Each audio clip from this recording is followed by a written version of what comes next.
Hi hello guys, welcome to day 1 series of my Guru Charitra పారాయణం.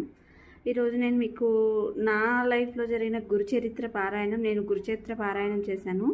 నా లైఫ్లో ఎలా చేంజెస్ వచ్చింది, ఆ దత్తాత్రేయ స్వామి ఎలా నాకు అనుగ్రహించారో చెప్తాను. అసలు చాలా చాలా చాలా మిరాకిల్ అయితే నేనైతే చూశాను గురుచరిత్ర పారాయణం తర్వాత.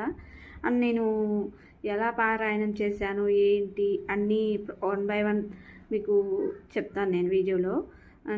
ఈరోజైతే నేను అసలు గురుచరిత్ర పారాయణం ఎలా చేయాలి అనే సంకల్పం నాకు ఎలా వచ్చిందంటే, నేను రీల్స్ చూస్తూ ఉంటాను కదా.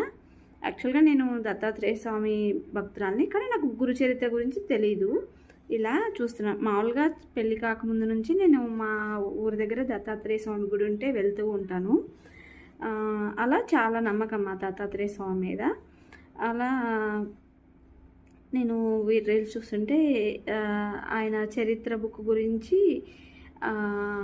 వీడియోలో చూశాను. ఇలా సప్తాపారాయణం చేస్తే ఇలా మీలో ఆ స్వామివారి అనుగ్రహం ఖచ్చితంగా ఉంటుంది నమ్మకంతో చేస్తే అని నేను ఆ వీడియో అయితే చూశాను.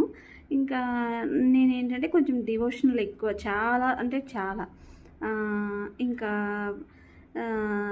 నా మైండ్లో వెంటనే నేను చేయాలి అని చెప్పేసి వెంటనే నా దగ్గర గురుచరిత్ర బుక్ లేదు.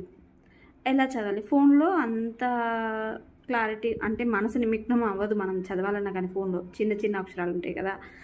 వెంటనే బుక్ స్టాల్కి వెళ్ళి అది 300 చేంజ్ ఎంత పడింది బుక్, నేను మీకు పెడతాను అది స్క్రీన్ మీద, కొనేసి తెచ్చేసుకొని పారాయణం అయితే ఎలా స్టార్ట్ చేసాను ఏంటో అనేది రేపు సిరీస్లో చెప్తాను.